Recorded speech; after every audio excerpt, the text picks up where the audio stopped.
Bapak-bapak, ibu-ibu, jemaah sekalian yang rahmati Allah Subhanahu wa taala.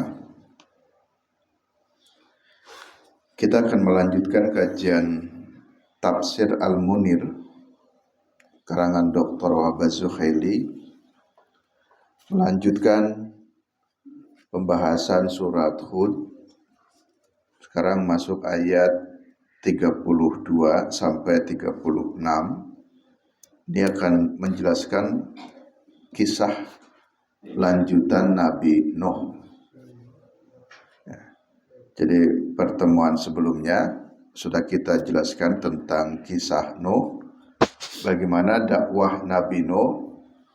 Di antara dakwah Nabi Nuh adalah mengajak supaya beribadah atau menyembah kepada Allah, kemudian memantapkan diri bahwa di dalam berdakwah itu kami atau kata Nuh tidak membutuhkan upah apapun dari kalian, karena yang akan mengupah dakwah kami ini adalah Allah. Nah, lanjutannya di ayat 32. Qalu, mereka berkata. Ini sebagai respon balik dari kaumnya yang diajak beribadah kepada Allah. Mereka berkata, ya Nuh, wahai Nuh, qad jadaltana, sungguh engkau telah berjidal. Jadalah, mujadalah, berjidal. Jidal itu artinya berbantah-bantahan. Jadi kamu telah berbantah-bantahan dengan kami. Fa'aksarta jidalana, bahkan memperpanjang perdebatannya dengan kami. Jadi kata mereka begitu, umat Nuh. Maksudnya qala qaumu Nuhin lahu, kaumnya Nuh itu berkata kepada Nuh, qad hajatna fa'aksarta min dalika wa nahnu la natabi'uka. Nuh, kamu sudah banyak berjidal dengan kami dan hanya memperpanjang saja perdebatan ini, tetapi wa nahnu la natabi'uka, kami tidak akan pernah mengikutimu. Nah, di sini ada kata jadal tanah atau jidal ya. Kalau di dalam ayat dakwah itu kan surat An-Nahl 125 itu apa itu? Ud'u ila sabili rabbika bil hikmah wal mau'idatil hasanah wajadilhum billati hiya ahsan. Jadi dakwah itu sesungguhnya ajak dulu dengan baik, dengan lemah lembut. Jangan melakukan perdebatan dulu. Jadi jangan berjidal dulu, berdebat dulu. Tapi jika dalam kondisi tertentu perdebatan itu diperlukan, maka wajadilhum billati hiya ahsan. Ya, silakan berjidal tetapi dengan cara yang ahsan, yang baik. Kalau jadalah itu diartikan berbantah-bantahan, memang ini maknanya jadi negatif kalau berbantah-bantahan itu. Jadi saling berbantah, saling menyerang biasanya kalau berbantah-bantahan. Umumnya coba Bapak Ibu, kalau kita berdiskusi dengan seseorang, tapi nadanya itu sudah strong. Jadi nadanya itu sudah kencang. Bahkan nadanya itu semacam menyerang. Kita terasa semacam diserang. Nah, kalau orang itu bicara dengan kita seperti semacam diserang, kan kita terpancing ingin menyerang. Jadi terpancing ingin lebih tinggi lagi begitu. Nah, maka ya berhati-hati setiap kita berbicara ya. Jadi jangan sampai muncul jidalah, bermujadalah atau berbantah-bantahan. Karena kalau berbantah-bantahan tadi konotasinya negatif. Tapi kalau berdiskusi, berdialog itu sedikit berbeda. Kalau dialog itu ya memang masing-masing mengeluarkan argumentasinya ya ilmiah. Tapi kalau bermujadalah itu atau berjidal itu kesannya itu kayak apa itu namanya? Debat kusir itu. Nah, itu. Jadi maknanya kayak debat kusir. Jadi menang-menangan gitu. Nggak tahu ilmunya pun gimana caranya, yang penting pinter ngomong. Orang kalau nggak punya ilmu tapi pinter bicara ya bisa menang juga dalam berjidalnya, dalam berdebatnya itu. Sehingga dalam beberapa riwayat juga mengatakan kalian tidak boleh saling berdebat, karena kalau berdebat itu akan merusak hatimu. Karena berdebat dimaknai dengan makna yang negatif. Nah di sini ini adalah apologinya kaum Nuh. Biasanya, mohon maaf ya, orang itu nih, ini biasanya, orang kalau diajak sesuatu, diajak kebaikan atau berdiskusi, sungguhnya Nabi Nuh ya nasihatnya biasa saja, ya istilahnya santai saja, nggak ngotot kok. Tapi umumnya biasanya orang yang tidak mau menerima pendapatnya, pendapat lawan bicaranya, seperti tadi kaum Nuh itu tidak menerima pendapat Nuh, maka dia akan mencari-cari tadi kalimat-kalimat yang ya tadi yang apa ya, kalimat-kalimat yang sesungguhnya sudah kehabisan ide gitu untuk membantah lagi argumentasi dia. Sehingga kalimatnya qad jadal tanah faksarta jidalana. Kamu hanya bantah-bantahan saja dengan kami. Hanya memperpanjang saja perbantahan dengan kami. Atau kamu mau membantah apapun, wahai Nuh, kata umatnya, nahnu lanatabi'uka. Kami tidak akan pernah mengikutimu. Terus biasanya nantang-nantang.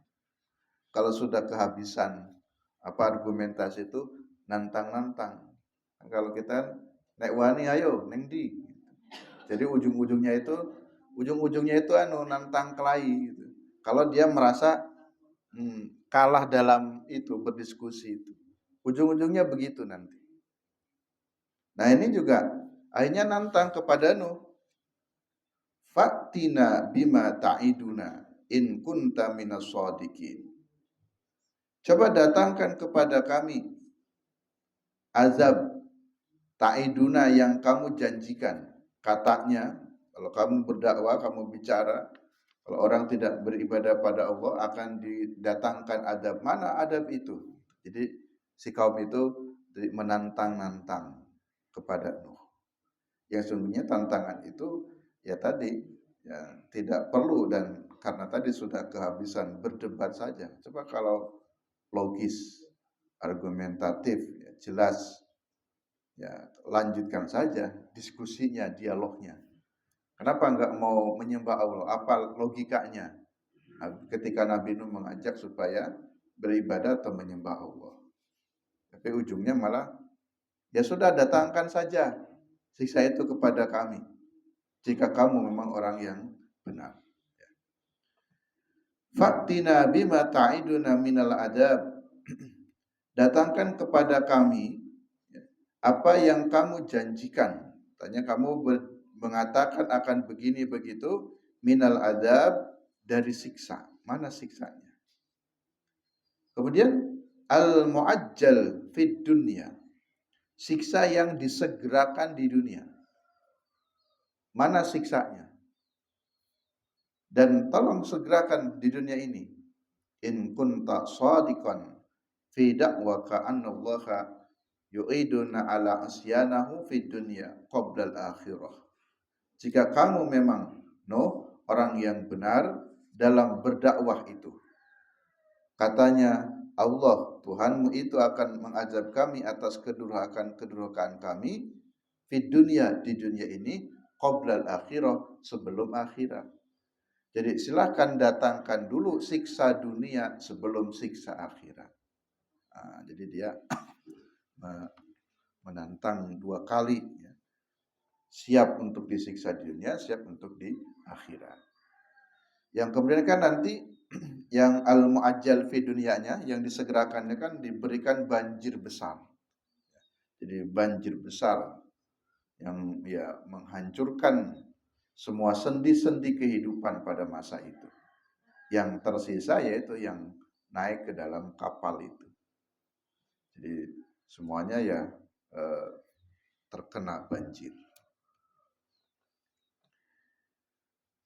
Wahada qauluh, dan ini seperti firman Allah Ta'ala dalam surat Nuh, misalkan dalam surat Nuh juga bercerita tentang ini. Qala rabbi inni da'autu qaumi lailan wa nahara falam yazidhum du'a illa firara.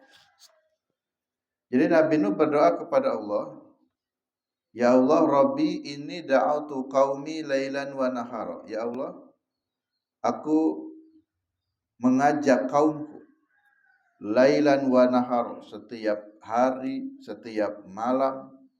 Maksudnya saya tidak pernah bosan-bosan untuk terus berdakwah kepada kaumku. Tapi apa yang terjadi? Falam yazidhum du'a illa firara.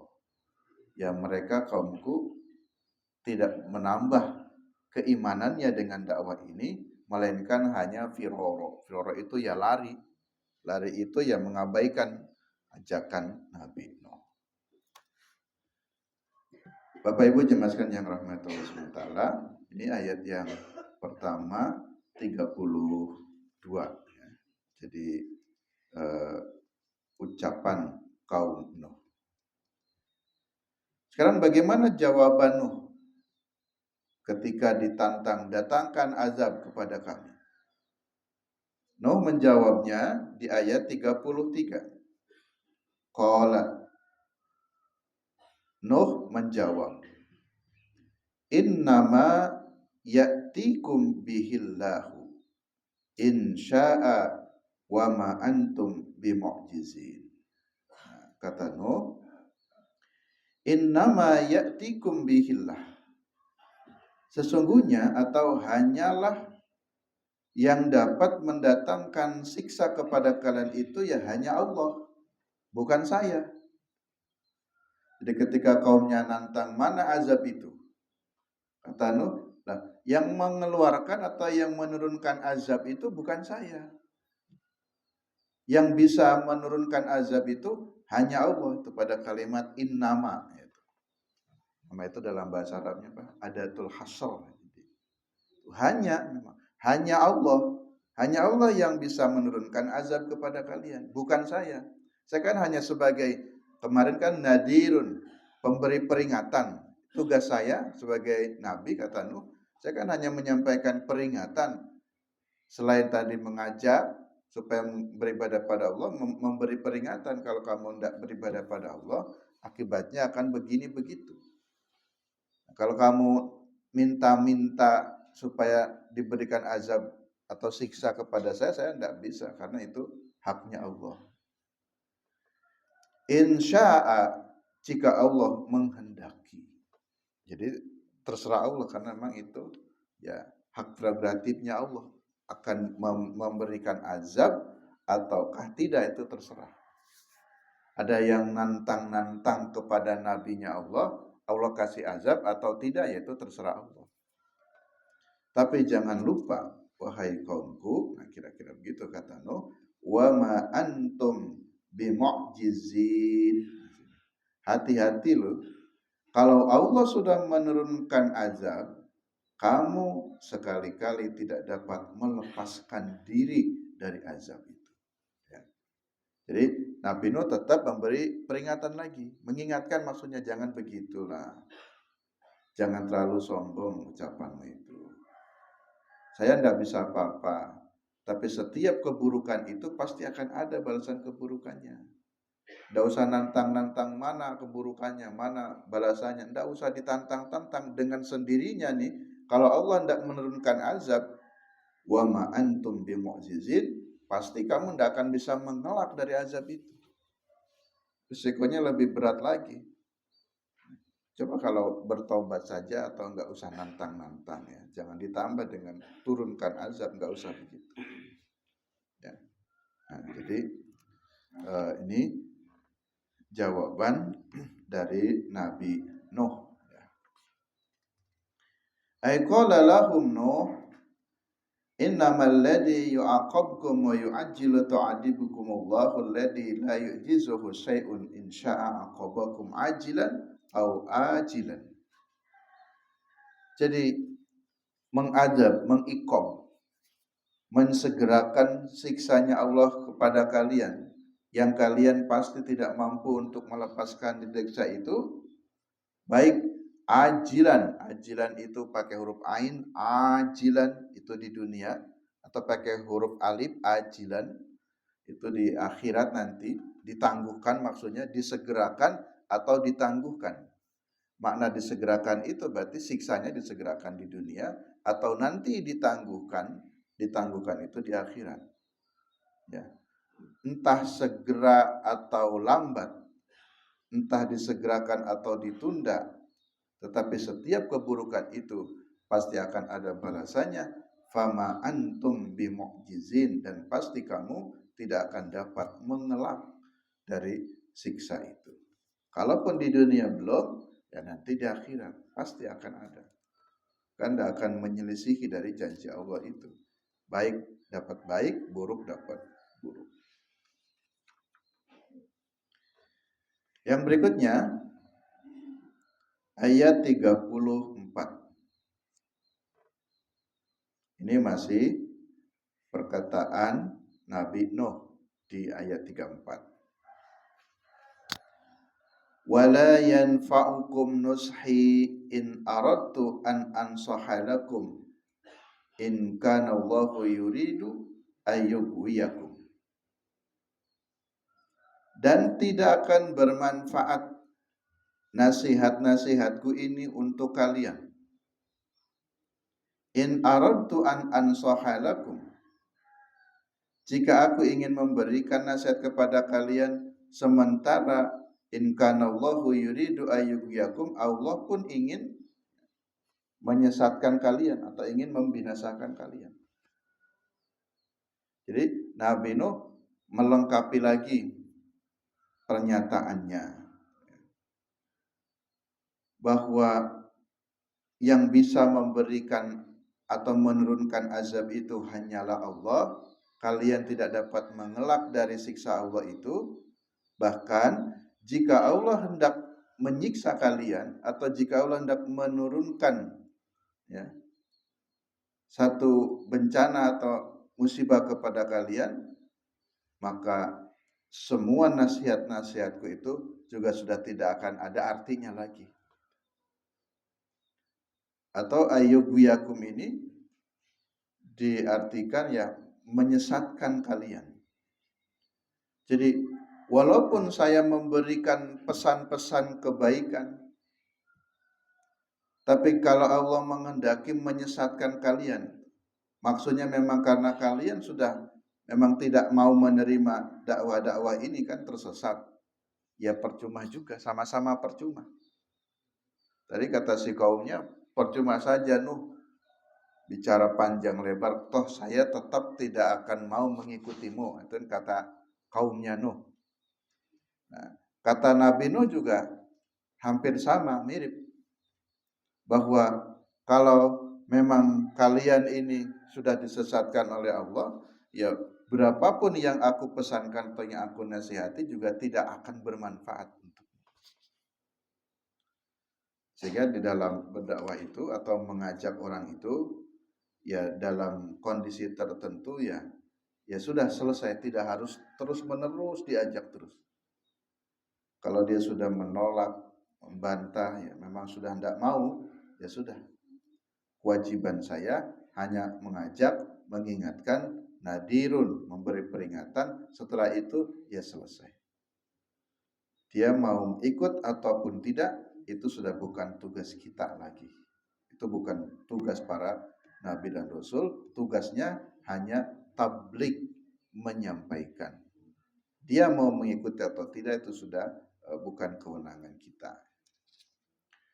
Huwa rabbukum wa ilaihi turja'un. Karena dialah Allah, itu Rabb kalian, dan kepadanya turja'un, kalian akan dikembalikan. Sini dalam tafsir disebutkan wala yufidukum nashi wajtihadi fi imanikum.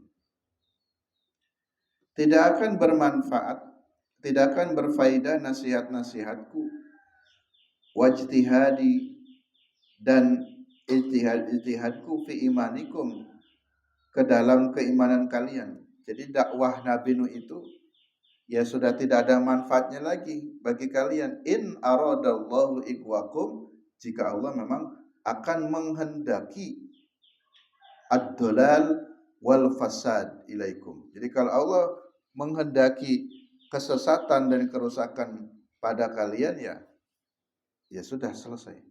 Jadi nasihat-nasihatku juga tidak akan berfaedah bagimu. Tapi jangan lupa, nah ini selalu ada pesan, ya.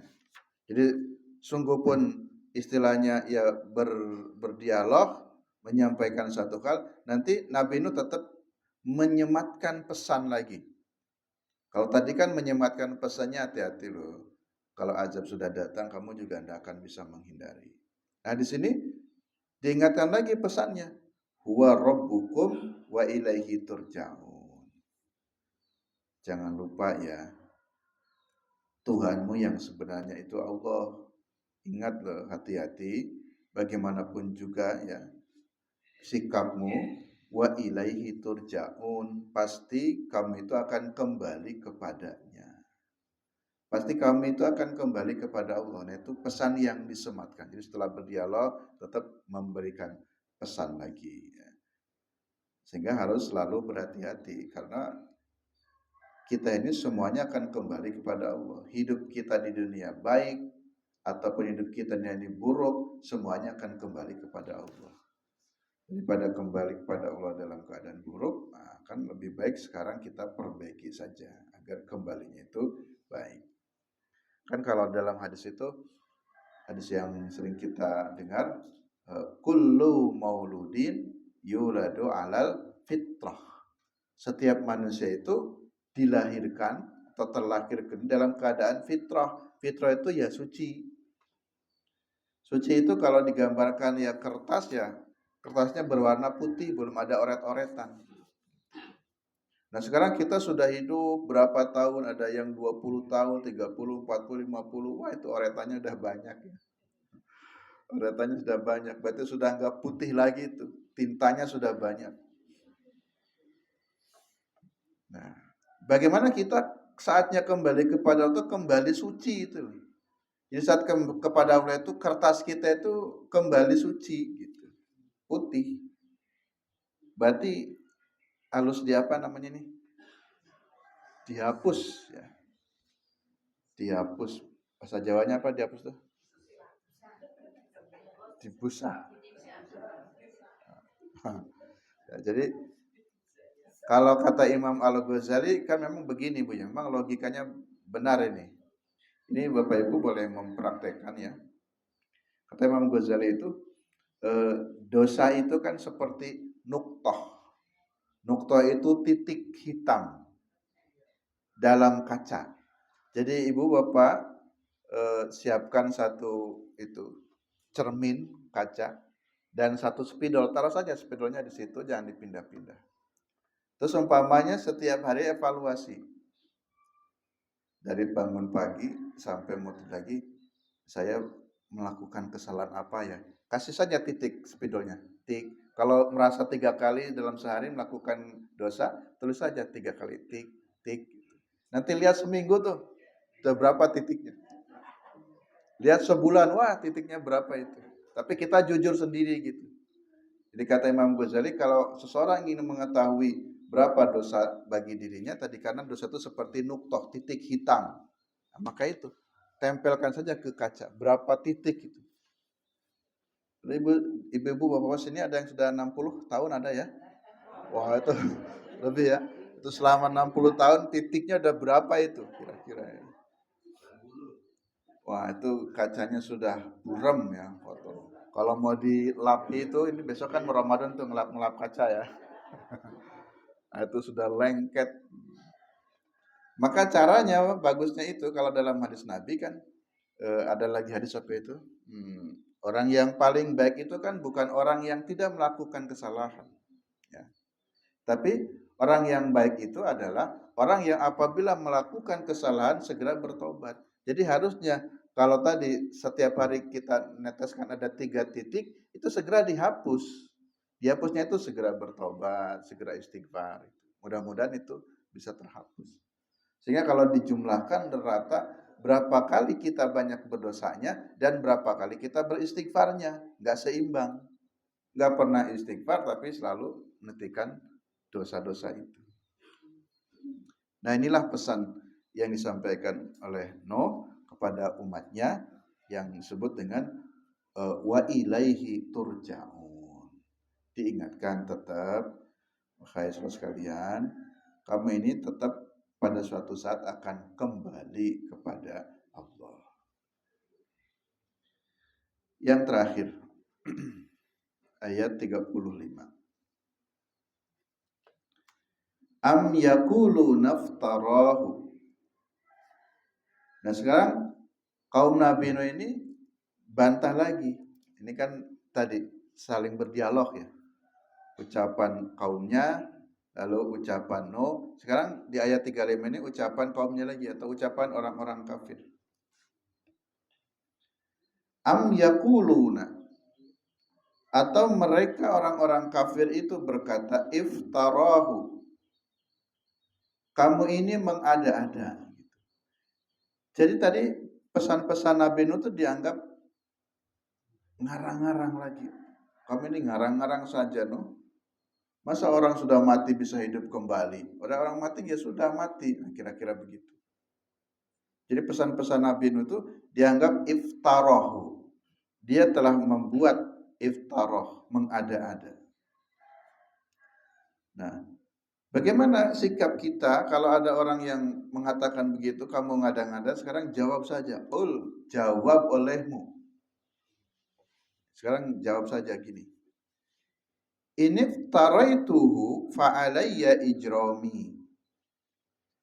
Kalau memang benar saya ngarang-ngarang, kalau memang benar saya ini berdusta, saya ini berbohong dengan ucapan saya, fa'alayya ijrami, saya siap menanggung semua apa yang saya katakan.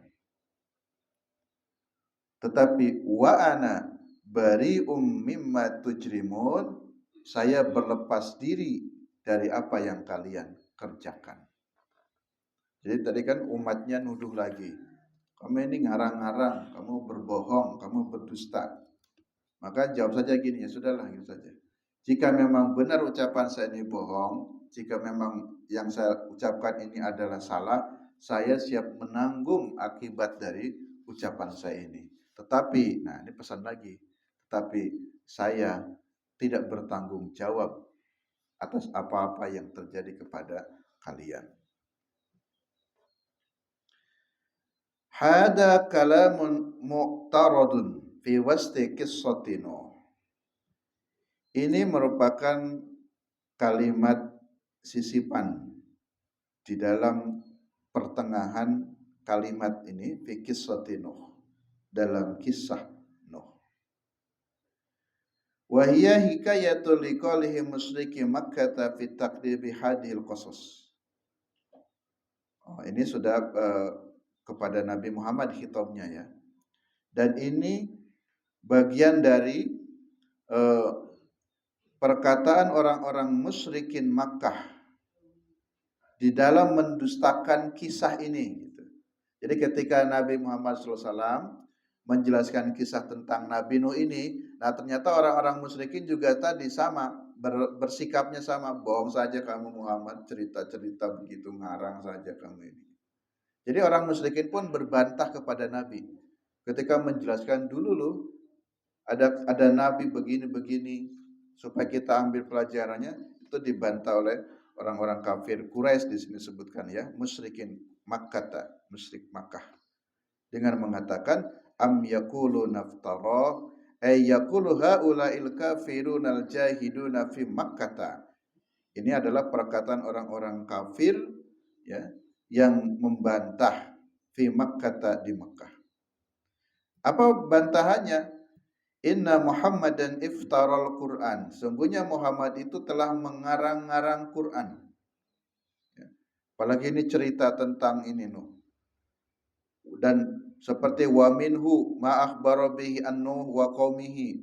Di antaranya kan dalam Al-Quran diceritakan tentang kisahnya Nuh dan kaumnya.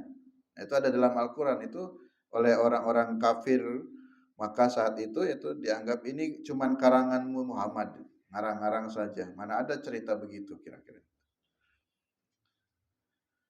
Faradallahu mualliman nabiyahu. Allah menjadi seorang muallim. Nah, muallim itu artinya guru. Jadi Allah itu menjadi guru nabiyahu kepada para nabinya. Jadi yang mengajari nabi itu ya Allah. Gurunya para nabi itu ya Allah. Mu'alim ya, sehingga dalam bahasa Arab kalau mengatakan yang terhormat guru kami yang hadir di sini ya, mu'alim, ustaduna, siapa? Jadi mu'alim itu istilahnya, pengajar atau guru kami. Nah, faradallahu mu'aliman nabiyahu, Allah menjadi mu'alim atau mengajarkan kepada nabinya ayyaqula lahum, untuk mengatakan kepada mereka, kan tadi ini ul, katakanlah olehmu, ini kan bimbingan Allah. Jadi kalau mereka membantahmu, wahai Nabi, wahai Rasul, sekarang gini saja, sudah, ini kan dibimbing nih, diajari, sekarang jawabnya begini, ul katakanlah, inibtaraitu fa'alayya ijrami.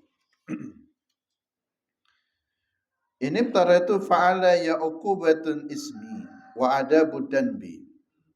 Kalau memang benar kalian menuduh saya berdusta, berbohong, maka saya siap menanggung dusta saya ini. Saya siap menanggung dosa dari kebohongan ini. Itu bertanggung jawab. Siap menanggung risiko dari perkataan-perkataan saya ini jika dituduh sebagai perkataan yang bohong, yang dusta. Wal ijram iftarafa al-makhdurat waqtisabiha wa ana bari'un min asamikum dunubakum. Tetapi saya juga berlepas diri terhadap siksa atau iqab yang akan menimpa kepada kalian. Nah, di sini makna umum Bapak Ibu Mas sekalian bahwa setiap amal itu akan dipertanggungjawabkan masing-masing. Dan setiap orang tidak bisa menanggung dosanya orang lain. Nah, ini maknanya. Jadi kita hanya akan memperoleh pahala apa yang kita usahakan. Jadi Bapak Ibu mohon maaf, dalam pandangan saya masuk di Muhammadiyah ini, kalau sudah meninggal dunia itu, apa yang akan bisa datang, apa yang hari ini kita lakukan. Jadi jangan berharap nanti dapat kiriman pahala, karena pahala kan gak bisa dikirim-kirim. Ya. Ibu baca Quran, terus niat, ya Allah mudah-mudahan pahala saya kirimkan kepada almarhum anak saya. Ya tidak bisa. Kan si almarhum sudah meninggal, yang meninggal itu sudah gak berbuat apa-apa. Jadi tadi pahala itu berlaku adalah sesuai dengan apa yang dia lakukan, apa yang dia amalkan waktu hidup. Ya. Nah, di sini ada dua ayat untuk pembanding mengingatkan kita semuanya. Ini surat An-Najm. Ala taziru waziratun wizra ukhra. Ingatlah bahwa seseorang itu tidak akan memikul dosa orang lain. Ya. Jadi kalau orang lain berbuat dosa, dosanya bukan kita yang mikul ya, tapi dia yang berbuat dosa itu. Wa an laisa lil insani illa ma sa'a. Dan tidak ada bagi manusia kecuali apa yang dia usahakan. Jadi hari ini mumpung kita diberi kesempatan masih hidup, maka banyak-banyaklah berusaha. Jangan mengandalkan nanti sajalah. Kan juga bisa ditahlilkan 7 hari. Nanti dikirimi pahala selama 7 hari. Atau nanti juga datang kiriman pahala untuk 1000 harinya. Kan nanti datang kiriman pahala setiap tahunnya. Jadi jangan berharap nanti nunggu kiriman pahala dari orang lain. Karena wan laisa lil insani illa ma sa'a. Tidak ada yang bisa diusahakan kecuali apa yang ia lakukan sendiri. Wa anna sa'yahu sawfa yura. Dan apa yang diusahakan itu pasti akan kamu dapati, akan kamu lihat, ya kamu dapati apa yang diusahakan. Summa izzahul jaza'al aufa, kemudian balasan ya itu akan sesuai dengan balasannya yang sempurna. Yang terakhir ayat pembanding ada ini dalam surat Yunus ya, mungkin dulu pernah tersinggung ayat 41. Wa in kaddabuka faqul amali walakum amalukum antum bari'una mimma a'malu wa ana bari'um mimma ta'malun. Begini. Jika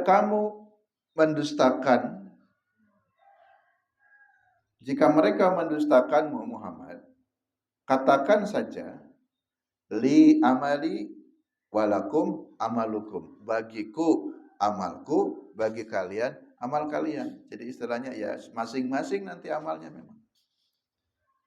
Antum bari'una mimma a'malu. Kamu tidak akan bertanggung jawab dengan apa yang aku lakukan.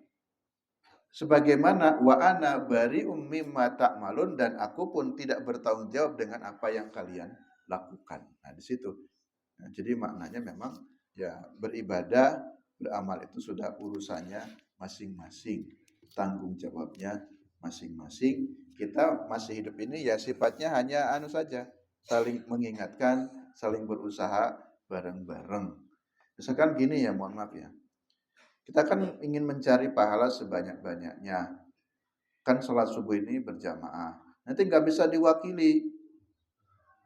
Mas, jenengan aja mas yang ke masjid ya.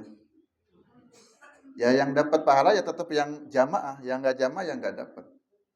Atau umpamanya, wis sing mangkat ngajian wae ya lek, wakili ibu. Nah, jadi anaknya suruh ngaji tapi ibunya nggak ngaji. Yang dapat pahala siapa? Ya tetap anak yang berbuat itu. Ya kita juga bersama-sama, kita kan ngajak yuk bareng-bareng yuk. Nah gitu. Jadi kita sifatnya hanya mengajak. Ini yang kalau ada pengajian yang sering infak bapak-bapak ibu-ibu ya.